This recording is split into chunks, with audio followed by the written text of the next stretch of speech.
Kasi mga bossing, simula noong simula po noong ipatawag sa NBI yung anak, biglang lumabas. Sabi ni Bahay Newberry, mga 18 Marines, hindi ho eh. No? Eto po, pakinggan ho natin mga boss. Ang kumpanyang pagmamayari. Ayan na, si Solar Boy, aka Leandro Lebiste, na nung mga nakaraang mga buwan ho, ang yabang-yabang, kesyo Cabral Files, kesyo kala mo, kasali siya doon, kala mo may alam doon sa Cabral Files, akala mo may ibubuga naman no, mga bossing. Pero, magnanay si Maymay at si Marcos daw, sabi ni Paulo Saison. Pero, wala naman po. Simula po nung medyo namatay na yung issue doon sa Cabral. Wala nang pumapansin doon sa issue ni Yusek Cabral. No, sumalangit nawa ang inyong kaluluwa. Kung talagang patay kayo, ha? Kung talagang patay ho kayo. Nawala na si Leandro Lebiste doon sa issue na yon. Lumipat sa iba. Kasi po, ang tingin ko naman dyan, natatakot lang po si Leandro Lebiste na bumulaga sa mamamayang Pilipino. Ito hong itong mga issue niya sa mga solar-solar po. Di ba? Magkano ang hinihingi ng Department of Energy kay Leandro Lebiste? 24 bilyones po, mga kababayan. Di ba? 24 bilyones po, mga boss chief amo sir. Ngayon, lumabas ng bansa. At ito po hindi pa yun yung mismong talagang ayun yung sa mga plunder. Pero, etong pinagpapaliwanag sila, ito po yung issue ng tanimpokpok po, mga bossing. Pakinggan ho natin. Bilyon-bilyong piso ang kinita mula sa mga solar company. Pero bilyon-bilyong piso rin ang multa na hinaharap ngayon ng kumpanyang pagmamayari ni Batangas Congressman Leandro Lebiste. Aray ko po, mga bossing. Yung mga DDS, saan na? Kayo dati pinagtatanggol kayo ni Leandro Lebiste, di ba? Idol nyo nga ito, si Leandro Lebiste. Ngayon, diyan comment section, ipagtanggol ninyo. Gusto naming malaman kung gaano ba katatalino ang mga DDS kung paano ipagtatanggol etong si Lebiste. Biruin mo ba naman? Magkano? Sabi ni Lito Atienza? Sabi ni Lito Atienza, grabe, no? Pangako nila sa buong Pilipinas, isosolar ang buong Pilipinas. Tapos ang puhunan lang daw ho, mga kababayan, 1 milyon lang daw po. Biruin nyo ho yun. Saan makakarating yung 1 milyon? Ma'am Chris Rose, maraming salamat. Baka nakakalimutan nyo daw na mag-like, sabi ni Ma'am Chris Rose. Pindutin nyo lang daw yung like upang sa ganon, lalong i-share ni YouTube. Sabi ni ni Sir Obi Osias, DDS matatalino. Hindi, susubukin nga po natin yung kanilang talino at kung paano nila ipagtatanggol itong si Leandro Lebiste. Biruin mo, walang nangyari. Ano ang pangako? I-solar ang buong Pilipinas. Asaan po? Siguro kung natupad, iyaan pong pangako ni Lebiste, yung proyekto nila na yan, wala tayong problema. Di ba? Walang mga nagsasabi, pagkataas-taas ng aming mga kuryente, pagkamahal-mahal ng kuryente, etc., etc. Kasi masusuplayan at makakabahagi ho iyan doon sa mga pang-araw-araw na konsumo, mga kababayan. Pero nasaan? Kaya nga sabi nila, ibebenta lang daw yung mga prangkisa sa mga ibang nasyon para makapag-operate ng negosyo sa Pilipinas. Naalala niyo po kung sino ang may sabi? Nung kay bata-bata pa nito, inaano na. Kay bata-bata pa lang nito, yung prangkisa inaano na, nininegosyo na. Sino ho ang may sabi nun, mga bossing? Di po ba ang Ombudsman Boying Remulla? Lahat kaming mga vlogger, isama mo na po si Attorney Senator Claire Castro. Attorney Senator Claire Castro. Parang bagay Attorney Castro. Ay, hindi. Senator Castro. Pwede, po? Uuwi tayo sa araw ng kampanya kapag napilit natin na tumakbo si Attorney Claire Castro. No? Bagay. Yan yung mga dapat namumuno po diyan sa Senado. Well, putrages na. Ano mo nga yan? Itambal mo nga yan? O kumbaga, ibangga mo sa Robin Padilla iyan? Mga bossing? O ano binatbat? No Robin Padilla ho dyan, mga kababayan. Di ba? Senator Claire. Hindi. Since wala nang mga representatives yung mga DDS, o tayo na tumawag kay Atty. Claire. Senator, hindi, yun na gamitin niya. Total, yun naman no? Sumikat na din siya doon, Ante-Claire. Di ba? Para sa pangangampanya o sa kampanya. Uuwi talaga tayo niyan. Sasamahan natin yan. Game. Sentro ng mga tanong ngayon ang pinagmulan ng mga kumpanya ni Leviste at kung sapat ba ang ginawa niyang hakbang para mag-divest sa mga ito. April 2014, nang narehistro sa Securities and Exchange Commission ang Solar Philippines. Yan kumpleto paliwanag ho yan, mga bossing, mga DDS. Anak ng putik naman, ipagtanggol ninyo. Hindi uubra yung mga tahimik na kayo dyan. 1 oras at 15 minutos na akong nagsasalita dito. Hanggang ngayon, wala pa ding DDS. No? Tapos mamaya may susulpot dyan. Sasabihin ng DDS, basta, suled pa din kami. Basta, suled pa din kami. DDS pa din kami. Forever, Tatay Digong kami. Di ba? Mga panahon ni dating Pangulong Duterte itong mga ito eh. At ano sabi ni Leandro Leviste? Idol ko. Si Tatay Digong. Power Project Holdings Inc. o SPPPHI. Ganito, ayan, sabi ni Hubert, di ba? Huberto Luis De Leon. Sulid! Isang bagsak nga dyan muna. Sulid. Yung kamao, tapos yung green na heart, yan. Tapos sasamahan niyo ng sulid. Yan. Kagaya nung sinabi ni Tommy ng Cereza Post. Sulid! Ganyan, di ba? Kasi ubos na po yung representante nila. Wala na. Bayaran ka, Mark Ramos. Bangag.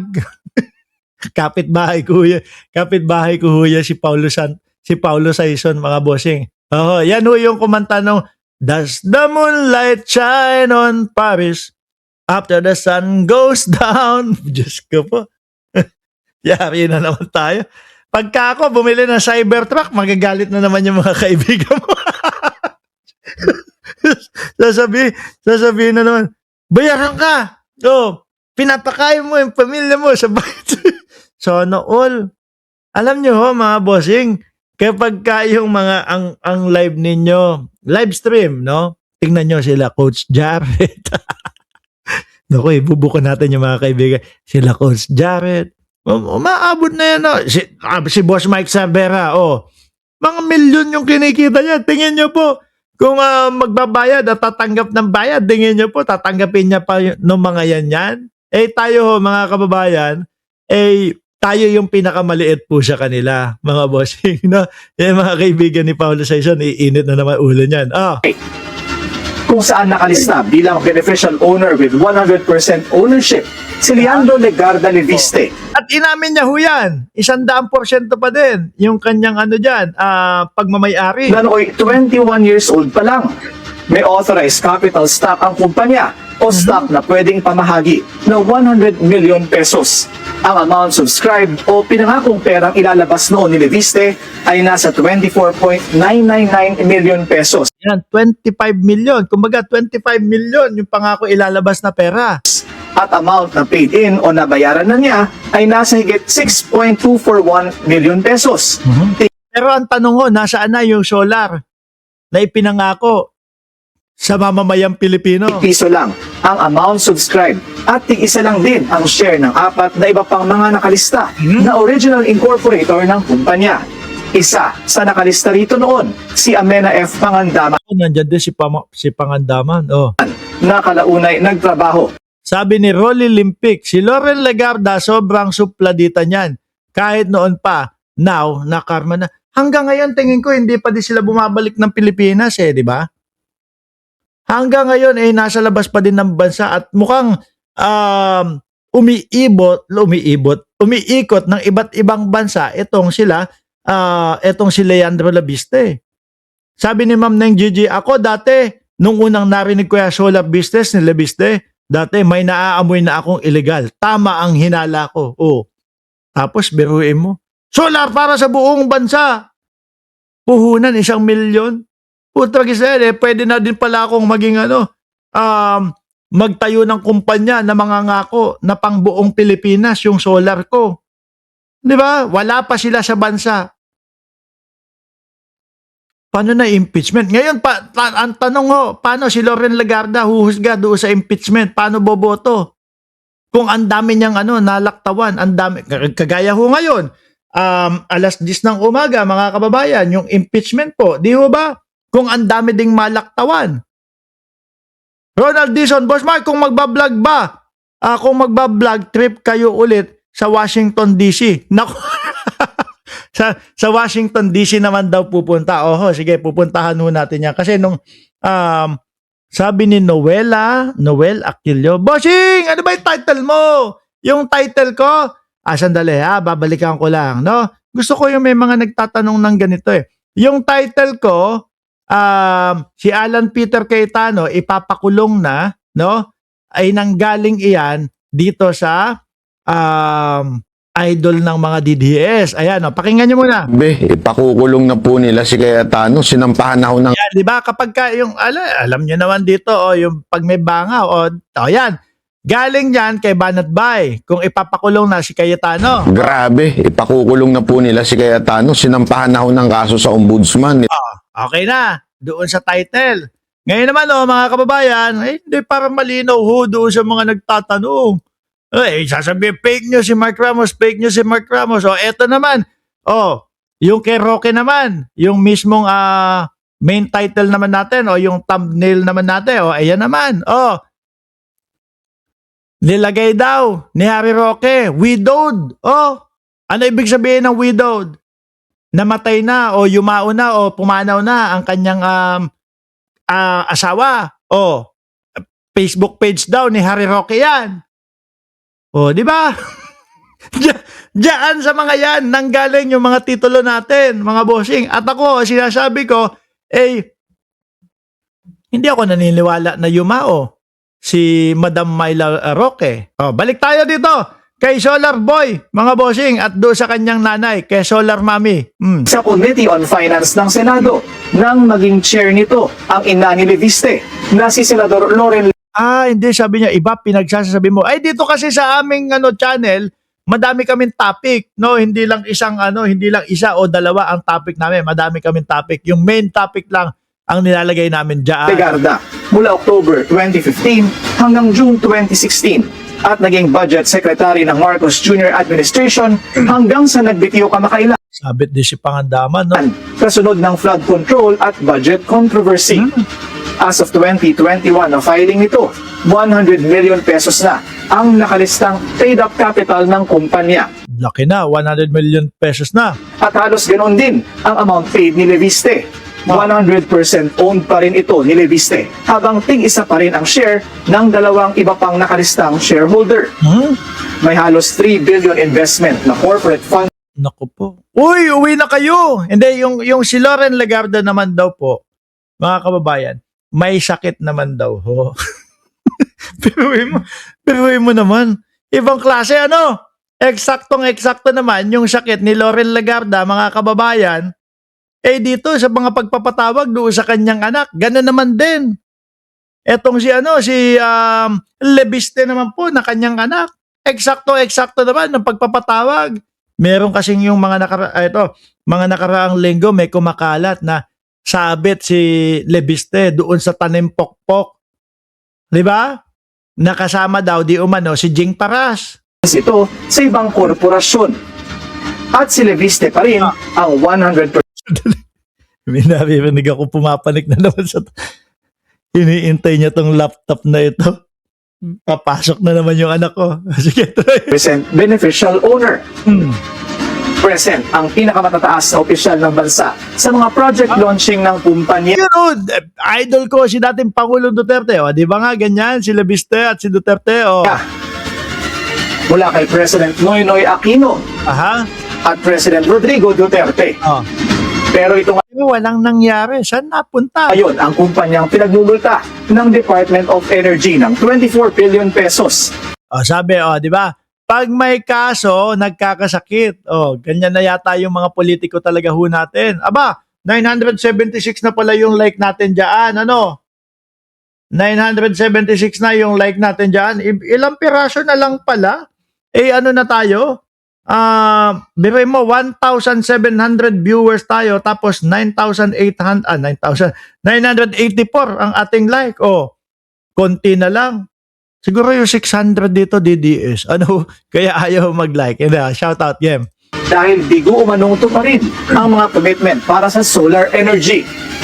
Hindi pa 2%. Pinagmamalaki pa, pinagyayabang. Sabi ng mga DDS, bakit ganoon? Kapag ka yung mga lumalaban sa mga korupsyon, sila yung mga ipinakukulong. Ito yung katotohanan. 1,000 like na. Tama na. Bye, paalam na sa inyo. Hindi, tuloy pa.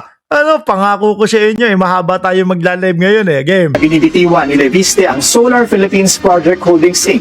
Base na rin sa kanyang sinabi sa interview sa On Point ng Billionaire News Channel. Namin siya. Di ba? Siya mismo nagsabi, mga boss chief mo, sir. Who owns Solar Philippines? Me. Okay. So, meron pa ho yun. You own Solar Philippines, and because Solar Philippines has shares in SPNEC, kaya po, parte pa rin po kayo nun.